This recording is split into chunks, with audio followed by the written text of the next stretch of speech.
এখানে দুপুরবেলা ভোগের গান হয় তো? হয় কি গো, তোমরা তো তোমার ঘরের লোক, হয়তো এই গানটা হয়তো, এই গানটা না গাইলে মহাপ্রভুর ভোগ নিবেদন হবে না। এই গান হচ্ছে মহাপ্রভুর ভোগারতির গান। আর এই গান সব থেকে শ্রেষ্ঠ গায় বীরভূমের লোকেরা। বীরভূমে এই গানটা যত সুন্দর করে গায় অন্য কোনো জেলায় গাওয়া হয় না। এত সুন্দরভাবে গেয়ে বিস্তার করে করে আখর যোগ করতে করতে এত সুন্দর গায় না, আহা। আমি শুনেছিলাম একবার নানুর চণ্ডীদাসের গানে গেছিলাম, গিয়ে শুনেছিলাম 1 ঘন্টা ধরে একটা ভোগের গান হচ্ছে। 1 ঘন্টা একটা গান 1 ঘন্টা হচ্ছে। মানে এত ভাব, এত আখর, এত ভক্তি সংযোজন। দেখুন সেই সুরটা আপনাদের একটু শোনাই। শ্রী গৌর হরি নবদ্বীপ বিহারী, শ্রী গৌর হরি নবদ্বীপ বিহারী। আহারে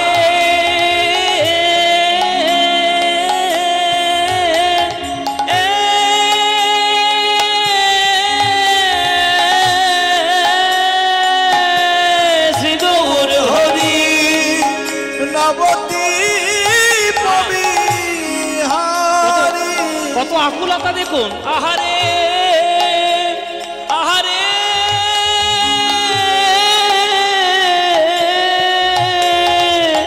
শ্রী গৌর হরি নবদ্বীপ বিহারী। দীন দয়াময় হিতকারী ভজপতি দায় গৌর হরি হরি বল। শ্রী গৌর হরি ভজপতি দুধারণ। শ্রী গৌর হরি। বাহ বাহ গদাধর, কি সুন্দর গাইছিস রে। হরি বল হরি বল। আহা, এসো এসো মহাপ্রভু আমি করি নিবেদন। এসো এসো মহাপ্রভু করি নিবেদন। অবয় আমার প্রভু, এসো এসো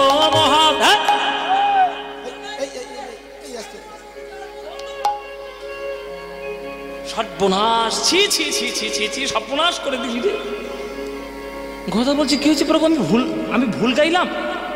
নিত্যানন্দ বলছে ভুল গাসনি, তুই ঠিকটাই গাইলি কেন? বলে ঠিক গান গাইবো না ভুল গান গাইবো? বলে সর্বনাশ, আমি নিমাইয়ের কাছে ফাঁকি দেবো বলে এসছি, নিমাইকে যাতে আমি চুপি চুপি করে দেখি, আর তুই গানের মধ্যে ডাকছিস এসো এসো মহাপ্রভু। সর্বনাশ হবে কি জানিস? অন্তর্যামী মহাপ্রভু যদি একবার জানতে পারে এখানে চলে আসবে। চুরি করবো বলে আমি এসছি গৃহস্থের বাড়িতে, এখন চুরি করতে গিয়ে ধরা পড়লে কি হবে? বন্ধ কর গান, বন্ধ কর, একবার একদম বন্ধ কর। তখন গদাধর বলছি প্রভু পদের মধ্যেই তো রয়েছে, তো আমি কি করবো? পদাবলীর মধ্যেই তো রয়েছে এসো এসো মহাপ্রভু করি নিবেদন। হ্যাঁ, তা আমি কি করব? বলে যেখানে যেখানে নিমায়ের নাম আছে মহাপ্রভু বসেছে সেখানে হুম করে গাইবে। নাম আছে, আশ্চর্য। বলে সেখানে হুম করে গাইবি, হুম করে বলে দিবি, মুখ মুখ মুখ উচ্চারণই করবি না। হ্যাঁ ঠিক আছে, তাহলে এসো এসো করি নিবেদন। এসো এসো করি নিবেদন। ভোগ মন্দিরে প্রভু করো আগমন, ভজপতি তো ধারণ। শ্রী গৌর হরি ভজপতি দুধারণ। শ্রী গৌর হরি। নাহি জানি পরিপাটি আমি না জানি রন্ধন, নাহি জানি পরিপাটি না জানি রন্ধন। সুখা রুখা এক মুষ্টি করো গ্রহণ, ভজপতি উদ্ধারণ। শ্রী গৌর হরি আমি ভিক্ষা করে এনেছি হে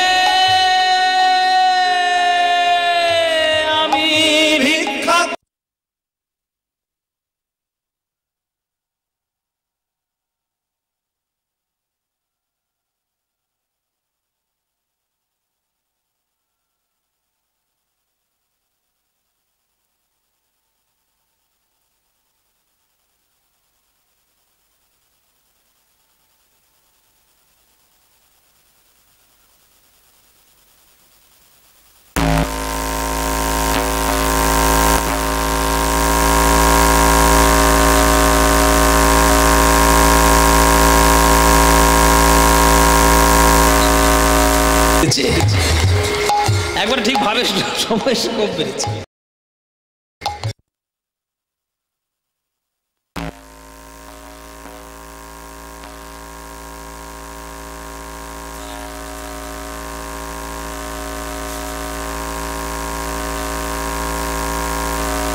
সবসময় যতক্ষণ গানটা হবে গানটা চ্যানেলটা চলুক, ও কারেন্ট আসে যায় যাক। চলো জয় নিতাই, হরি বল। ভিক্ষা করে এনেছি হে আমি, ভিক্ষা করে এনেছি ওগো তোমার ভক্তের দ্বারে দ্বারে, ভিক্ষা করে এনেছি হে তোমার ভক্তের দ্বারে দ্বারে, ভিক্ষা করে এনেছি ওগো তোমার ভক্তের দ্বারে। যে ভক্ত তোমায় ভালোবাসে তোমার ভক্তের দ্বারে দ্বারে, যে ভক্ত তোমার ভালোবাসে তোমার ভক্তের দ্বারে দ্বারে, যে ভক্ত তোমার ভালোবাসে তোমার ভক্তের দ্বারে দ্বারে, যে ভক্ত তোমার ভালোবাসে। সুখা দুঃখা এক মুষ্টি করহ গ্রহণ, ভজপতি তুধারণ শ্রী গৌর হরি, ভজপতি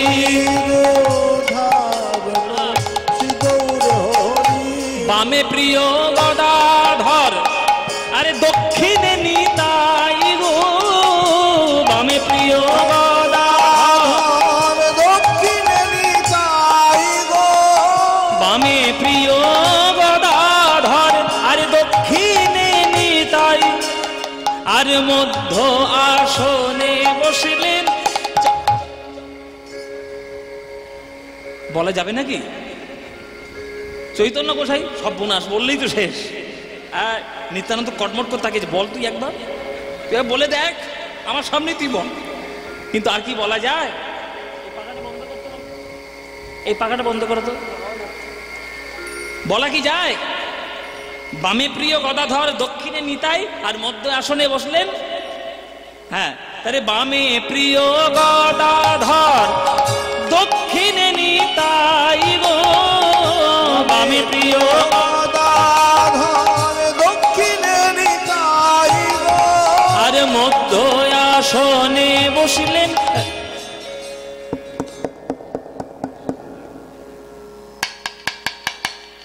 কে কি দরজা টোকা মারছি না? কে বাইরে? কে? কথা কয় না, শুধু টক টক করে যাক। কে গো? এই গদাধর দেখতো বাইরে কে ভোগের সময় অসুবিধা করছে। হরি বল। গদাধরের বুকের ভেতর ঢিপ ঢিপ করছে, বুঝতে পেরেছে কি সব বোনাসটা এবার হয়েছে। ধীরে ধীরে যাচ্ছে, দরজা খুলবে। দরজা খুলেছে গদাধর,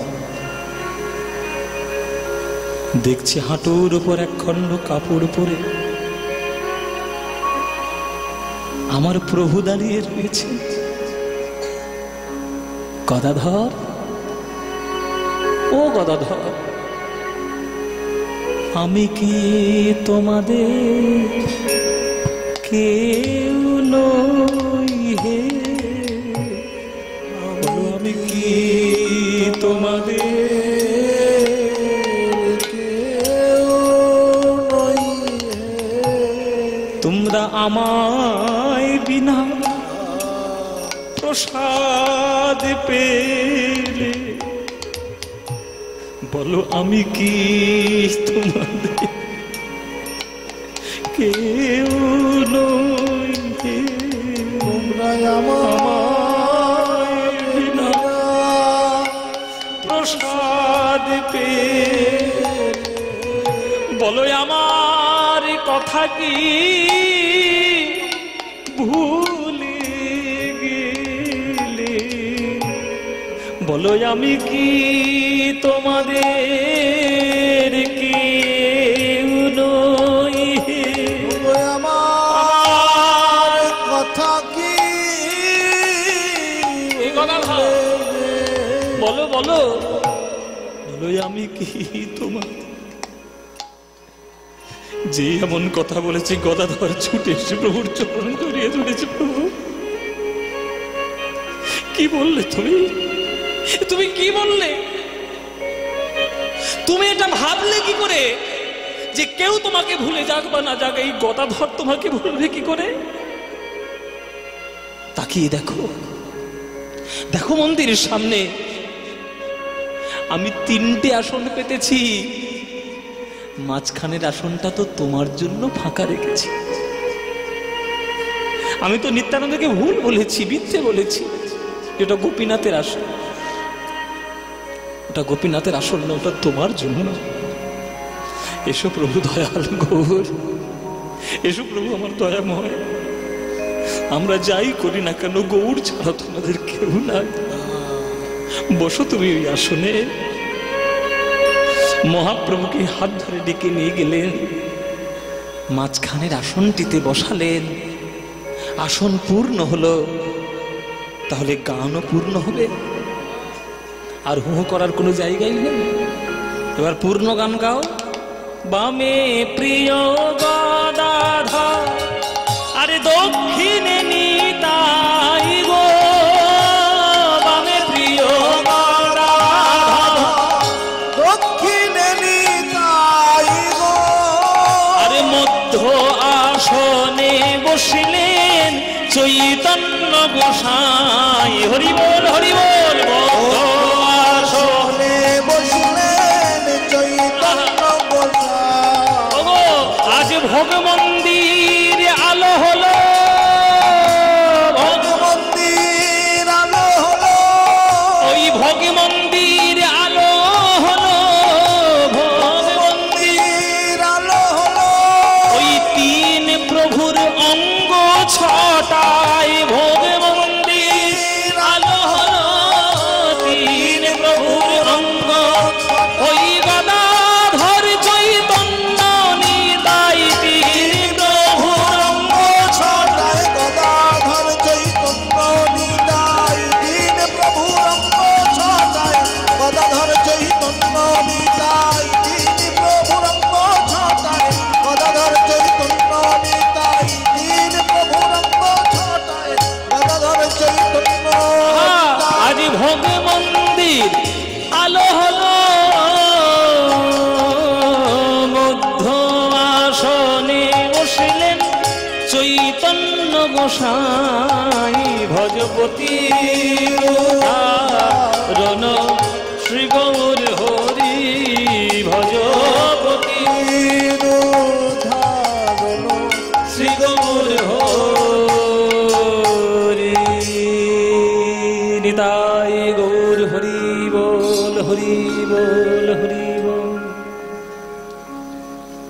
ব্যাস সেবা হলো। চুরি বিদ্যা মহাবিদ্যা, যদি না পড়ো ধরা। এখন নিত্যানন্দের অবস্থা কি বাবা? মুখটা নিচু করে যতক্ষণ প্রসাদ পেল, একটাও মুখ থেকে সাড়া নেই। কেননা ধরা পড়ে গেছে। চুরি করে দেখতে এসেছিল প্রভুকে, এবং ধরা পড়ে গেছে, কথা তো বলতে পারবে না, সে মুক্ত নাই। চুপচাপ সেবা করে নিল। মহাপ্রভু ভোগ প্রসাদ সেবা করলেন, কোনো কথা বললেন না, আচমন করে এলেন। সমস্ত কিছু কার্য সমাধা করে গোপীনাথের মন্দিরের সামনে এলেন, মানে গোপীনাথের বিগ্রহের সামনে এলেন। নিত্যানন্দের হাতটা নিলেন আর নিজের হাতে রাখলেন। দাদা, সামনে গোপীনাথ রয়েছে, এই গোপীনাথের হাত সামনে, আমার হাত ধরে তুমি কথা দাও, আর জীবনে তুমি পুরীতে কোনোদিন আসবে না। নিত্যানন্দের বুকটা যেন ফেটে যাচ্ছে। বিনা মেঘে বজ্রপাত হয়েছে, কি করে বলবে এই কথা? নিতাই বলছে, নিমাই, বছরের একটা দিন আমি তোকে দেখার জন্য কত কষ্ট করে আমি নবদ্বীপ থেকে আসি, এই একটা দিন যদি তোকে দেখার জন্য আমি আসি, তোর কি এমন ক্ষতি হয়ে যায় যে তুই আমাকে এইভাবে কথা শোনাচ্ছিস?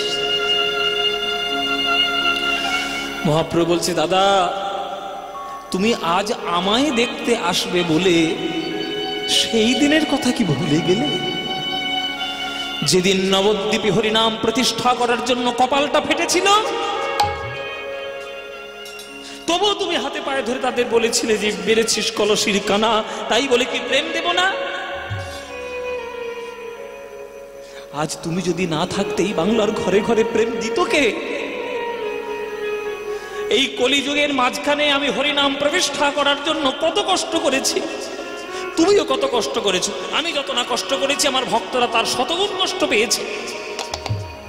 আর আজকে তুমি যদি নবদ্বীপ ছেড়ে 3 মাসের জন্য আমাকে দেখার জন্য চলে আসো, শত্রুরা সবসময় সুযোগ খোঁজে যে শত্রুর ঘর কখন খালি তখনই আক্রমণটা করবে। এমনিতেই হরিনাম বলতে চায় না বাঙালিরা, আর আজকের বিধর্মী শাসন চারিদিকে চলছে। তারা যদি একবার সুযোগ পায়, ওই নবদ্বীপ থেকে এই 3 মাসের সুযোগে তুমি নেই বলে তারা হরিনাম বন্ধ করে দেওয়ার চেষ্টা করবে। যে ঘরে ঘরে গিয়ে হরিনাম আমরা প্রতিষ্ঠা করলাম, সেটা যদি বন্ধ হয়, বলো দাদা আমাকে দেখার বেশি সুখ না হরিনাম বন্ধ হয়ে গেলে বেশি সুখ হবে? তাই তোমার